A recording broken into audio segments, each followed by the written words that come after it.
Hey, this is Emily. Welcome to our final weekly group discussion. Our focus for today's session will be putting together everything you've learned so far to help build a healthy plate. As we wrap up our challenge, today's session is going to cover creating a healthy plate, tips for meal planning, and some healthy cooking habits to keep in mind, and we'll wrap up with some questions. Throughout the time we've spent together, we've talked about important meal components and referenced the choosemyplate.gov website.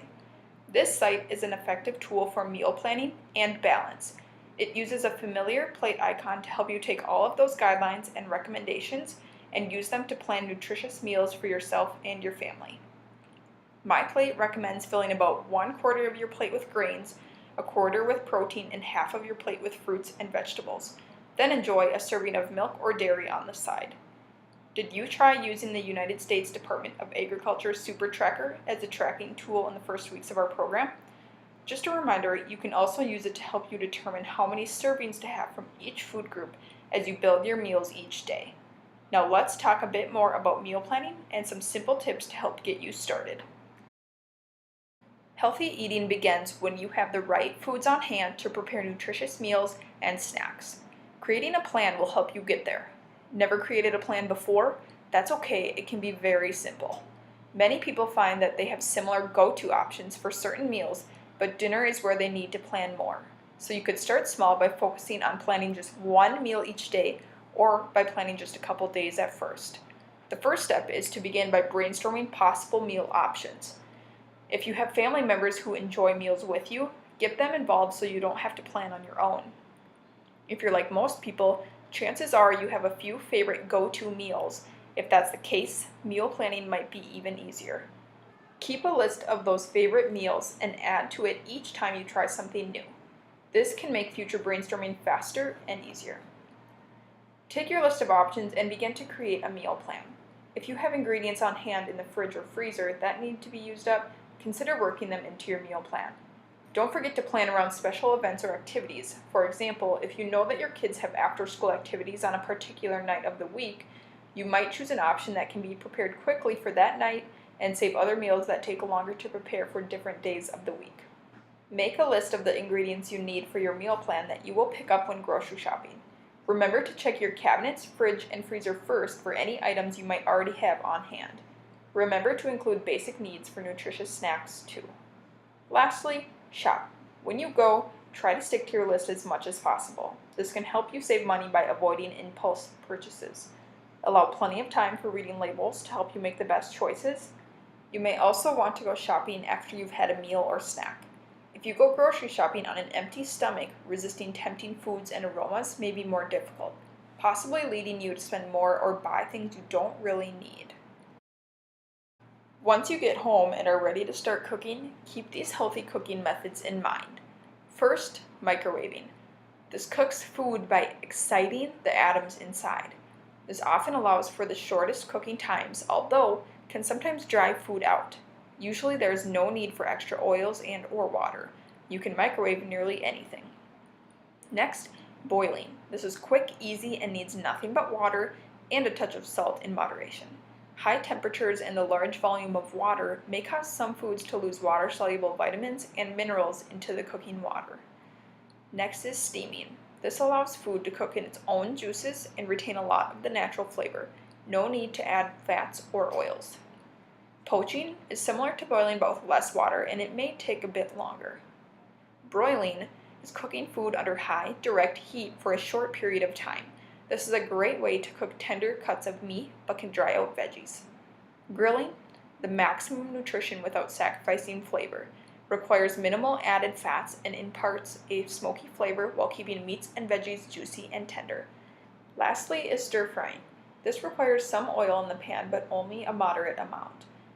It's effective for bite-sized meats, grains, and thin-cut veggies, and there's a fast cooking time due to high temperatures. To limit loss of nutrients when cooking, limit the amount of time food is soaked in water, which dissolves water-soluble vitamins and minerals. If foods must be soaked before cooking, try to use the leftover water during the cooking process. Avoid overcooking foods. Cook vegetables until they are just tender. Keep produce that ripens quickly in a cool, dark place in the refrigerator and away from light, which can destroy certain vitamins. And lastly, limit air exposure. Cut and cook vegetables in pieces that are as large as possible. Cook vegetables as soon as possible after cutting. Store foods with proper covers. Prepare food as close to serving time as possible, and serve raw vegetables periodically.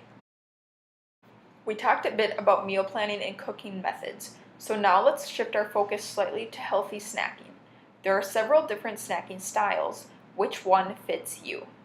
You might find that you relate to more than one type of snacker. Tips for each type of snacker are included on this slide. First is social. Snack at unpredictable times, often in response to social cues, such as being in a social situation or with certain people. The strategy is to change what you do in a social situation, such as go for a walk with friends versus dining out. Next are grazers. Snack mindlessly on small amounts of foods all day long. They often don't snack because of hunger, but may keep eating as long as food is available. The strategy here is to set boundaries around eating times to break the habit of constantly eating.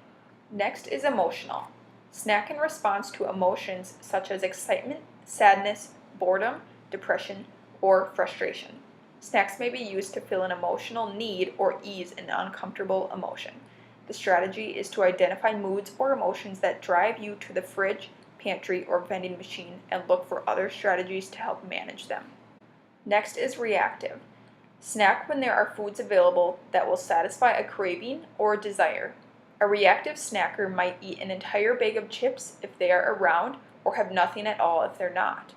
Reactive snackers have to be careful about what foods are brought into the home or workplace. The strategy here is to be mindful of the types of food you have on hand. Ask for support if coworkers or family members bring in tempting snacks. Ask for their support in offering healthier choices.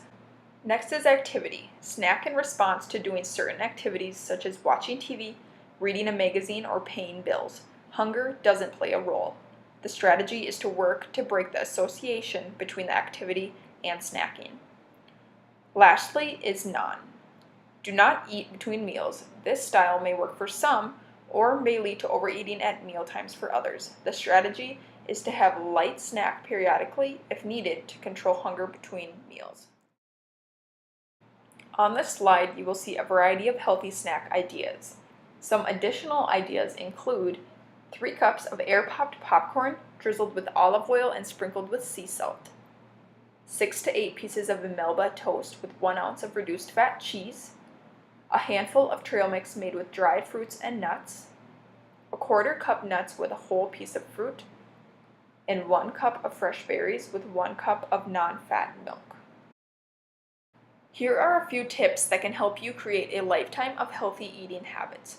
First, avoid fad diets. Fad diets don't work because they often have so many rules and restrictive eating patterns that leave you feeling deprived. Diet simply means a pattern of eating and should be something you can maintain and feel good about over a long period of time. Focus on your food choices and aim to incorporate nutritious foods as the foundation of your eating habits. And enjoy higher calorie favorites in moderation. Next, take small steps. Sometimes the best way to get started with a change is to do something so small you know you can achieve it and then build on it. Create an environment that supports healthy habits to make it easier to implement them, such as making fruits and veggies more readily available than candy or sweets. Next, revisit your goals and know why they matter to you. You may be more likely to succeed with something you want to do rather than something you feel like you have to do. Longer-term benefits such as losing weight or improving health take time, so focusing on the shorter-term things that keep you making better choices may be more motivating. An example is noticing that you feel more energized and avoid that afternoon slump when you have a more nutritious lunch is probably a bigger motivator to stick with day after day than focusing on reducing health risks well into the future. That's not to say that the health benefits aren't a positive, but sometimes we need to see good things happen sooner to feel motivated and excited about making changes. Lastly, don't forget the good things you've already started. Take a moment to think back about how you've changed your eating habits over the past several weeks. Perhaps you've tried several new behaviors and hopefully you found a few that worked along the way. Don't hesitate to keep experimenting and refining to find the right path for you. Here are a few questions that I want you to think about. First, what is one meal you had this week that matched MyPlate, and what foods did it include?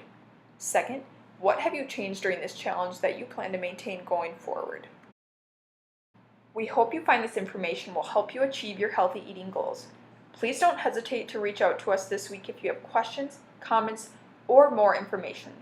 Watch for a satisfaction survey to complete in order to wrap up this program.